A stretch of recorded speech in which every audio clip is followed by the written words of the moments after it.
Good morning, everybody, or afternoon, whatever it happens to be, evening, night, day, or maybe you're on another planet. Who knows? Anyways, David Shapiro here, and all right, so often when I sit down to record these videos, I just kind of either have an idea or a list of topics that I want to hit. But in this case, I had several kind of events, conversations all at once, where people expressed, kind of dismay or concern or cynicism. That's kind of the repeating one, about where we're at with AI. And I have felt that too. So what I wanted to do was just kind of unpack and just kind of check in with everyone where we're at. And if this resonates with you, if it doesn't, either way, it's all fine.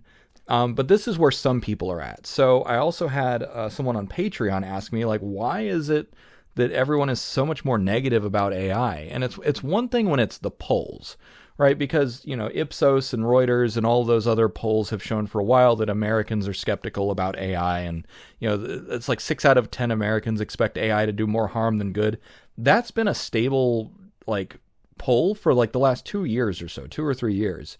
However, there's the expressed preference, right? The what you say on a poll, but then there's the revealed preference of what actually people talk about and how they feel. So the numbers are not really capturing everything. And so here's a few other examples. So fellow YouTuber, I'm not going to name names, and there's no secret. I don't want to focus it on this other person said this, but a lot of us AI YouTubers are friends.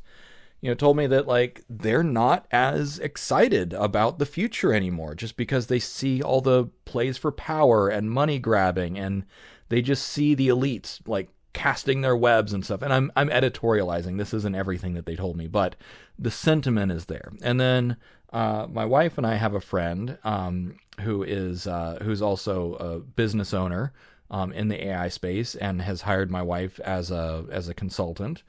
And they're talking about the same thing, where they've become so much more cynical about AI. And here's a story that I do have permission to share, and that is that when Sora came out, my wife was just like, "Are you kidding me? You want to make dopamine drip feed with AI on a social media platform? We're supposed to be doing something else here." And so for her, something just died in her that day about AI. And I've talked to other people as well, what has really eroded people's trust in these institutions and in the directions that we're going. And I think the first thing that we need to do is just, there's a turn of phrase in business where they say, put the fish on the table, right? There's a fish in this room that stinks. And if we pretend like it's not there, it's just going to make everyone miserable. So put the rotten fish on the table. The rotten fish on the table is that a lot of people are disenchanted with artificial intelligence, or they're cynical about it. And a lot of people haven't even put their finger on why yet. And I'm not going to pretend like I have. I've noticed this myself. I did a video a few months back where I gave all the AI chatbots. I said, what are, objectively speaking, what are people actually angry about with artificial intelligence? Because when you look at the negative emotions, it's not just cynicism. There's anger, there's fear, there's skepticism.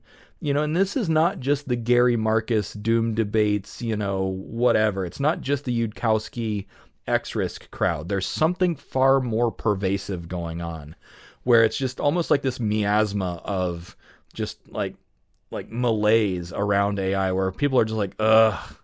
And what I think, and this is just a hypothesis, but what I think is going on is that people sense that we're not going in the super bright future direction. Because yes, people like Elon Musk and Mark Andreessen and Peter Diamandis are all like, yes, AI, it's good, it's big, it's technology. How can we make more abundance? And I agree with them.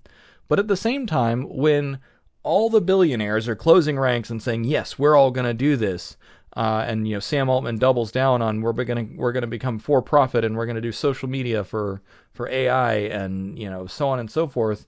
And then everyone's afraid because Nvidia is holding up the entire market. And of course, yesterday and today at the time of recording, the market has completely tanked. So there's also that. And it's like, all right, do we really want an economy that is completely shored up by the kind of the three-way trading back and forth between Microsoft, OpenAI, and NVIDIA. There's, of course, a few others, AWS or Amazon more broadly. And so everyone's just like, there's just something not right here. There's something that is just not ideal. And I think that for the last couple of years, of course, there was the hype cycle. We hit peak hype in 2024. Then we hit the trough of disillusionment. And now it's not just like the trough of disillusionment. This is instead of the ramp of enlightenment, the slope of enlightenment, we're almost on like the slope of cynicism, where people are like, oh yeah, all those things that we've been afraid of are actually kind of coming true. And this is something that I've said since at least, I think, 2023, where I expect it to get worse before it gets better. And I think that what we're experiencing now is people kind of really saying like, okay, yeah, it's going to get worse before it gets better. Because even though some of the job losses are only attributable to AI, many of the other job losses are due to fear of recession and credit crunches and whatever else is going on. At the same time, that doesn't alter the fact that there have been AI-driven job losses. It also doesn't, once that becomes real, the next thing is that it doesn't mean that we're not going to have more jobless recoveries, because that's been the name of the game for the last, at least since the Great Recession, if not before that. Because I, as an adult, I wasn't really paying attention to jobs and stuff until the Great Recession, because that's when I lost my job. So now, the whole soup du jour is jobless recoveries, and with artificial intelligence on the rise, I would say expect more jobless recoveries. And people are just like, great, it's just going to keep getting worse, and it's going to keep getting worse.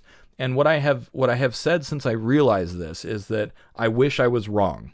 I wish the data told me something else. I wish that history told me something different than what we're getting.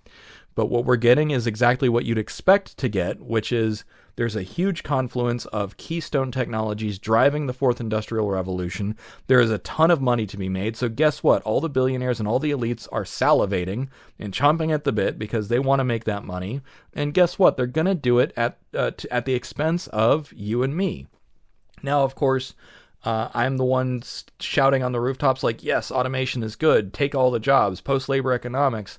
But at the same time, the historical calculus shows that we're not really going to get the benefits. We're not going to get the golden path down the middle, or the shining city on the hill, until there's enough pain to force a change. Historically, that's just how it has played out. It wasn't until there was children getting dismembered in meatpacking plants and someone wrote a book about it that something started to change. It wasn't until Ingalls Pause, which was a 50-year pause of wages in England, that people are like, hey, guess what? Like, we're not happy with this. And if you tell someone, hey, guess what? You can expect 50 more years of wage stagnation, or, maybe we're 20 or 30 years into wage stagnation. So you say you can expect 20 or 30 more years of wage stagnation. People don't want to hear that, and I hate to be the bearer of bad news. And like I said, I wish I was wrong. But, take reality as it is in front of you, not as you wish it would be. And I think that that's really the core thing, is people are waking up to reality as it is. Now, maybe that's just projection on my part. But, piece by piece, we see what the elites are doing. We see what the billionaires are doing. We see what the corporations are doing. And we see that there really hasn't been much movement yet on, what about us, the little guys? What about the proletariat, right? When are we going to get UBI? When are we going to get relief? When are we going to get ours? And it's not going to be until there's enough pain and enough political willpower and enough consensus on what to do about it, who the enemy actually is. Because here's the thing. When it's not clear who the target is, and it's not like, North versus South, or, there's a single issue, right? North versus South in America was the Civil War, and the primary issue was slavery. And so it's not that cut and dry.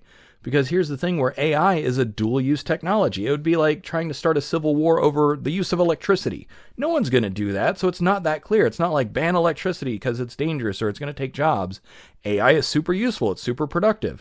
It's not necessarily the enemy unless you're, a very simple-minded doomer and you're like, it's going to kill everyone. It's like, no, it's not going to kill everyone. The real problem is jobs and empowerment. And of course, AI can also be used by places like Palantir, which is like, great, instead of the utopian future, we get the dystopian Big Brother state that's empowered by Palantir, right? Instead of something else, instead of AI holding government accountable and, all the blockchain stuff that was going to promise transparency and, and privacy on transactions and that sort of stuff. No, we're getting the worst of all worlds. We're getting central banking digital currencies that are not, geared towards individual privacy. They're gate kept, meaning that only banks can interact with the Fed Now. So if you're not aware, there's a platform called Fed Now, which is basically the platform on which CDBCs will probably run, whereas other nations like India and Brazil are doing open payment rails that are truly open payment rails, not like Fed Now. So we're getting the bad timeline, and I think that that's what people are sensing. Is just we're heading towards the bad timeline. And I'm not here to say I told you so, because guess what? I was the one who was super optimistic, but it was my audience that was like, Dave, have you really considered how bad this could get? What happens when we're all useless eaters and we have no power? And I do need to acknowledge that the term useless eaters is a translation from the German term that the Nazis used to describe disabled people.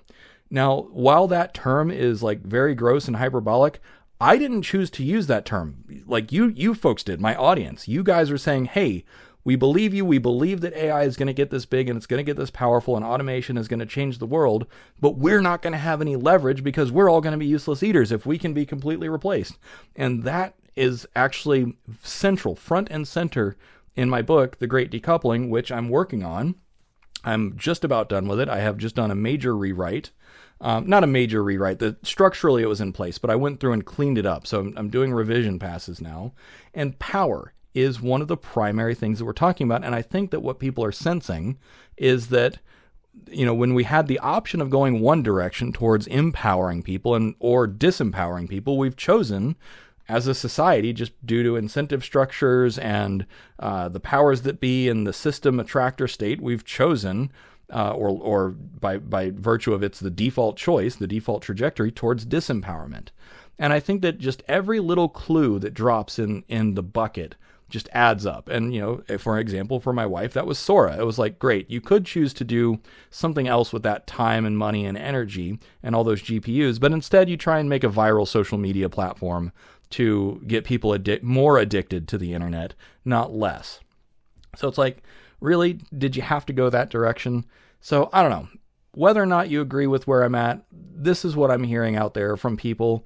And, at the same time, while I am saying, like, take the red pill, this is reality as it is in front of you, take the good, take the bad, I am still optimistic. I do believe the problem is solvable, but what the data shows, what history shows, what the trends show is that it is going to get worse before it gets better. And it seems like more and more people are waking up to that reality. I wish it wasn't so. Like I said, I hate to be the bearer of bad news, but I've been calling it for a while now. I've been saying it's going to get worse before it gets better. And of course, one of the things that people want to know is how bad is it going to get? When is the bad going to peak? And when is it going to start to get better?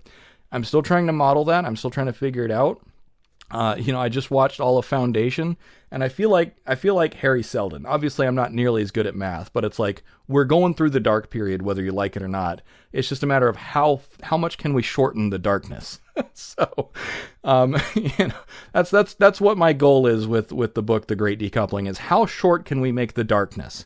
And I think that that's why Foundation really resonates with people. So, anyways, that's my rant for the day. So, thanks for listening, and I'll check you all later.